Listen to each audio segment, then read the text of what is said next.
बिस्मिल्लाहिर्रहमानिर्रहीम। Financial reporting lecture number 10। इससे पहले जो हमने डिस्कस किया हुआ है बैलेंस शीट के, उसमें करंट एसेट और करंट लायबिलिटी को डिस्कस किया हुआ है। और आज के लेक्चर में हमने जो है बात करनी है balance sheet classification stock holders equity, क्योंकि एसेट्स और लायबिलिटी को हम डिस्कस कर चुके हैं। अब हम बात कर रहे हैं, ठीक है, स्टॉक होल्डर इक्विटी की। तो first of all balance sheet classification stock holder equity. उसी तरह मोटरोला कॉरपोरेशन जो पिछला हमारा लेक्चर था उससे लिंक करते हैं, ठीक है। जो बैलेंस शीट है हमारे पास उसमें हम स्टॉक होल्डर की इक्विटी की बात करते हैं। उसी तरह 2001 एंड 2002 की वैल्यू जो है, साल की वैल्यू गिवन है हमारे पास, बैलेंस शीट गिवन है। अब देखो stock holder equity preferred stock, यहाँ पे आपने the 100 par value issuable and series authorize share 0.5 non issue, ठीक है। जो प्रेफर्ड स्टॉक है वो 100 पे पार वैल्यू पे इशूएबल है। अब देखिए हिस्टोरिकल पार वैल्यू जो है, कॉमन स्टॉक जो है वो पर डॉलर क्या है, पर वैल्यू पार वैल्यू कितनी है उसकी, $3 है। अब अगर ऑथराइज्ड शेयर है 2002 एंड 2001 की, ठीक है, वो है 4200। इशूड एंड आउटस्टैंडिंग जो है वो 2002 में देखें, 2 में है 2315, ठीक है। और फिर 2001 में है 2254.0। तो ये यहाँ पे हमारे पास गिवन है। अब अगर 2001 की हम बात करें, 2001 में हमारे पास ये है, ठीक है। इसको अगर हम 3 से मल्टीप्लाई कर दें, इसकी जो वैल्यू हमारे पास गिवन है, तो हमारे पास ये वैल्यू आ जाती है, ठीक है। इसी तरह इन दोनों को देख के जो हमारे पास इसकी वैल्यू गिवन है उसके हिसाब से हमारे पास ये वैल्यू आ जाएगी। अब अगर हम हिस्टोरिकल कास्ट की बात करें, एडिशनल पेड इन कैपिटल, ठीक है, वो हमारे पास गिवन है यहाँ पे 2001 में 1707 और 2002 में है हमारे पास 2582। अच्छा, उसके बाद हम non owner changes to equity इसकी बात करें तो 2001 में है 214 और 2002 में है 523। टोटल स्टॉक होल्डर इक्विटी जो है, हम इन तीनों को प्लस करेंगे। जैसे 2001 की अगर हम बात करें 6764 एंड 1000 एंड 5000, इन ये वैल्यू हम प्लस करेंगे और इसमें से 2014 की जो वैल्यू है, जो चेंजेस टू इक्विटी है वो है 2014, ये हम माइनस करेंगे तो हमारे पास आ जाएंगे 30,691। इसी तरह 2002 की अगर हम बात करें तो ये 3 वैल्यू जो है हम प्लस करेंगे, ठीक है, और इसमें से 523 जो है इसको हम माइनस करें। अच्छा, इसी तरह अगर एडिशनल पेड कैपिटल है, ठीक है, इन तीनों को ऐड करके जो हमारे पास वैल्यू आ रही है टोटल स्टॉक होल्डर्स इक्विटी की, तो 2001 में हमारे पास है 13,691 और 2002 में है हमारे पास 11,239। इसी तरह total liability and stock holders equity जो है हमारे पास आ जाएगी इनकी जो 33,000 है। और यहाँ पे हमारे पास, क्योंकि जो पिछली स्लाइड में हमने देखा जो हमारे पास आई है टोटल लायबिलिटी, ठीक है, उसको और टोटल स्टॉक होल्डर इक्विटी दोनों को हम प्लस करेंगे, ठीक है, तो हमारे पास ये वैल्यू आ जाएगी। Mixture of different measurement basis, ठीक है, जो रिटर्न है ये डिफरेंट मेजरमेंट के बेस पे यहाँ पे हम कंसिडर करेंगे कि डिफरेंट मेजरमेंट इस पे के बेस पे हमने किया हुआ है। अब अगर नेक्स्ट वन हम बात करें analytical insight understanding the business, ठीक है। अब यहाँ पे हमारे पास common side balance sheet comparison है, ठीक है, 2000 फिस्कल ईयर है यहाँ पे, जो हमारे पास company A percentage, company B, company C और कंपनी डी। एसेट जो है हमारे पास current asset cash and marketable security, company A के 5.3 है % है, कंपनी बी की गिवन है, इसी तरह कंपनी सी की भी गिवन है और कंपनी डी की भी है 12.8%, ठीक है। ये जो हमारे पास 676.7 डिवाइड बाई इस पे डिवाइड किया तो हमारे पास ये वैल्यू आई है 12.8। अच्छा, ये अब हमारे पास करंट रिसीवेबल जो है कंपनी ए की परसेंटेज 56.6 है, कंपनी बी की 2.4 है, कंपनी सी की 55.8 है और इसी तरह कंपनी डी की भी गिवन है। अगर इन्वेंट्री की बात करें तो हमारे पास कंपनी ए परसेंटेज हमारे पास गिवन है 6.6 है, कंपनी बी की 27.7 और कंपनी सी की जो है यहाँ पे हमारे पास इन्वेंट्री जो है उसकी वैल्यू गिवन नहीं है, और कंपनी डी के हमारे पास 0.7% है। इसी तरह अदर जो करंट एसेट है कंपनी ए के परसेंटेज, कंपनी बी, सी और डी के गिवन है, लेकिन सी के हमारे पास यहाँ पे करंट एसेट अदर गिवन नहीं है। तो इसी तरह अगर हम टोटल करंट एसेट फाइंड करेंगे, जैसे कि हमने करंट एसेट में इसको डिस्कस किया, तो कंपनी ए के जो है वो हमारे पास 77.1% टोटल, और कंपनी बी की जो है 33.9% है, कंपनी सी की जो है वो हमारे पास 84.2% और कंपनी डी की 21.6%। उसके बाद जो नॉन करंट एसेट है जिसको हम फिक्स्ड एसेट कहते हैं, ठीक है, प्रॉपर्टी प्लांट एंड इक्विपमेंट की जो वैल्यू गिवन है 9% है कंपनी बी, और इसी तरह कंपनी सी और डी की वैल्यू हमारे पास गिवन है जो कि डिफरेंट वैल्यू है। गुडविल एंड इंटेंजिबल नेट जो वैल्यू है वो है हमारे पास 3.9% कंपनी ए की, और कंपनी बी की हमारे पास 10.3% है। इसी तरह कंपनी सी की 3.8 और कंपनी डी की जो है हमारे पास वैल्यू गिवन नहीं है। अदर एसेट नेट जो एसेट है वो हमारे पास उसकी भी वैल्यू गिवन है, ठीक है, नॉन करंट की, जो कंपनी ए के है 10% है, कंपनी बी 1%, कंपनी सी 10.2%, कंपनी डी 26.3%। जो टोटल एसेट हमारे पास आ रहे हैं कंपनी ए के, देखें तो अगर इनको ऐड करें हमारे पास कंपनी ए के जो टोटल है वो 100% आ रहे हैं। इसी तरह कंपनी बी की भी, कंपनी सी की और कंपनी डी की, ये हमारे पास जो टोटल एसेट्स आ रहे हैं वो भी 100% है। अब इसी तरीके से हमने देखना है कि हमारे पास टोटल लायबिलिटी है, ठीक है, वो भी 100% ही आने चाहिए। जो टोटल लायबिलिटी और स्टॉक होल्डर इक्विटी दोनों को प्लस करेंगे वो हमारे पास कैसे आएगी। करंट लायबिलिटी जो है उस हमारे पास टोटल करंट लायबिलिटी यहाँ पे गिवन है 41.7, 32.7, 91.0 और 18.2, ठीक है, ये डिफरेंट कंपनी ए, कंपनी बी और कंपनी सी के गिवन है।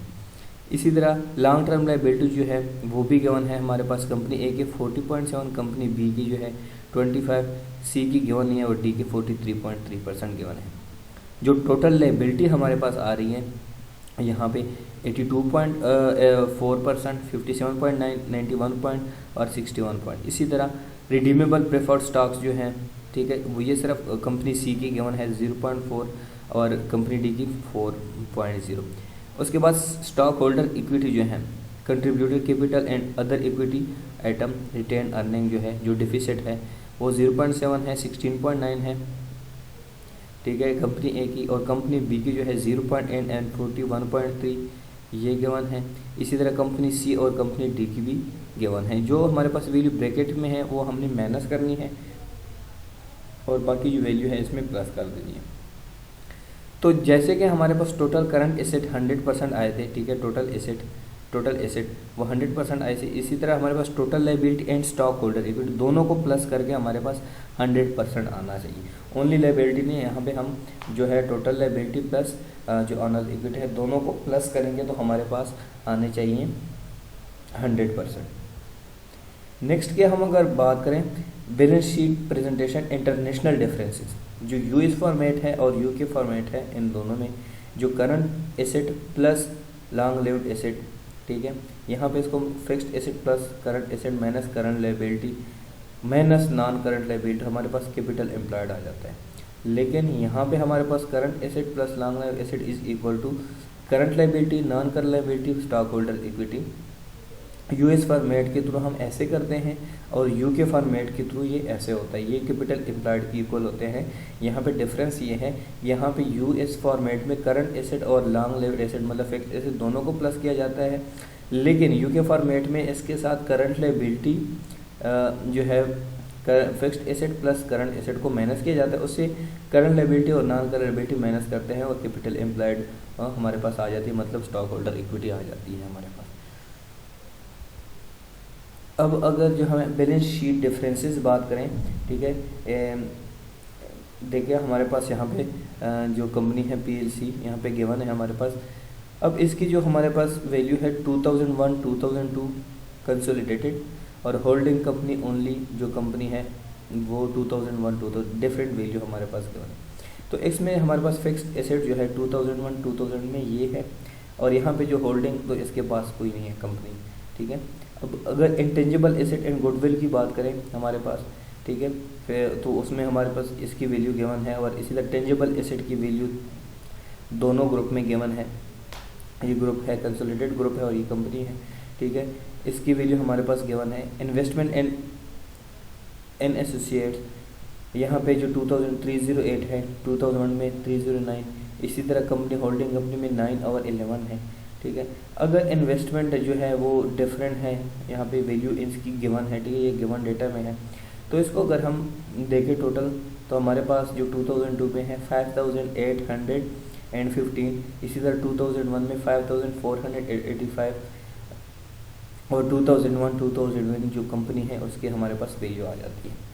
इसी तरह करंट एसेट जो हमारे पास गिवन है, स्टॉक्स और डेटर हैं, ठीक है, इसकी वैल्यू हमारे पास 487 और 2002 वैल्यू गिवन है डेटर्स की। अब due with in 1 year, due after 1 year,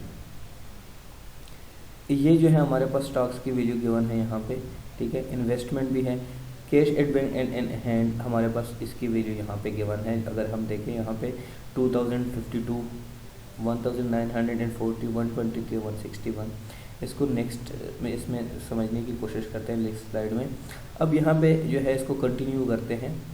जो करंट लायबिलिटी है 2001 और 2002 में, वो हम माइनस करते हैं इसमें से।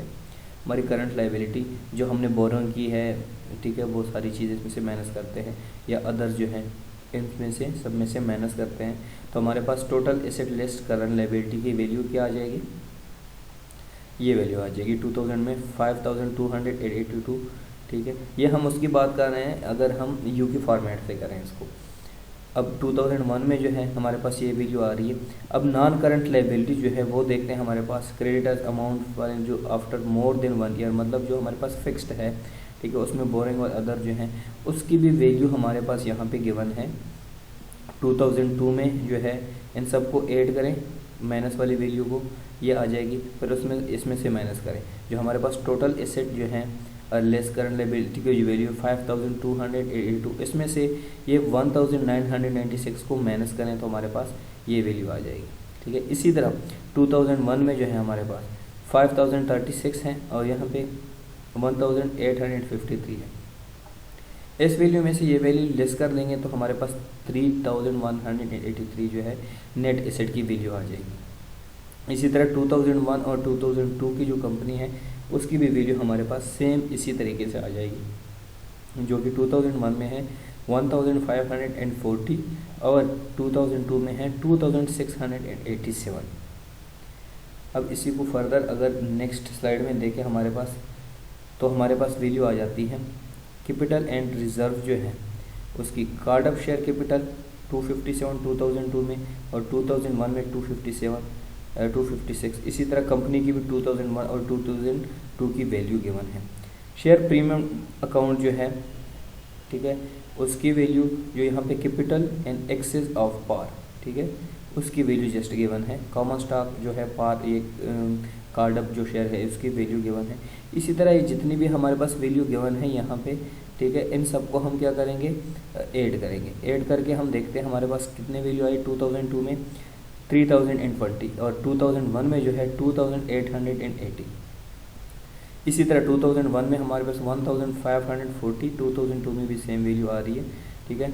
माइनॉरिटी इंटरेस्ट जो है उसमें equity minority interest, non equity minority interest, उसकी वैल्यू है, इन दोनों को प्लस करें तो हमारे पास टोटल कैपिटल एम्प्लॉयड जो है वो आ रहा है यहाँ पे, इसकी वैल्यू आ रही है, ठीक है। 2001 में भी इसकी वैल्यू गिवन है 28275, ठीक है, 303। इन दोनों को जो है अगर प्लस करें शेयर होल्डर फंड, ये जो वैल्यू है और ये, इन दोनों को हम यहाँ पे प्लस करेंगे तो टोटल कैपिटल जो एम्प्लॉयड है 3183। और यहाँ पे भी अगर अब यहाँ पे जो है इसको हम मैच करें, ठीक है, इससे पहले वाले के साथ 3286, 302,086, जो पिछले स्लाइड में जो हमारे पास टोटल नेट एसेट की वैल्यू है और यहाँ पे टोटल कैपिटल एम्प्लॉयड की वैल्यू है, दोनों की वैल्यू यहाँ पे सेम आनी चाहिए। ये जो वही बात है जो कि हमने बात की अकाउंटिंग इक्वेशन की, asset is equal to liability plus owner equity. अगर यहाँ पे हम जो है यूके फॉर्मेट से देख रहे हैं। इसी तरह कंपनी बी की भी सेम जो है ट्रीटमेंट होगी 2001 और 2002 में, ठीक है, जिसकी वैल्यू यहाँ पे गिवन नहीं है, लेकिन यहाँ पे जो है एंड पे जो है दोनों जो है इक्वल आते हैं। अगर हम यूके फॉर्मेट से करें या फिर यूएस फॉर्मेट से करें तो दोनों मेथड से इसकी वैल्यू जो है सेम आ जाती है।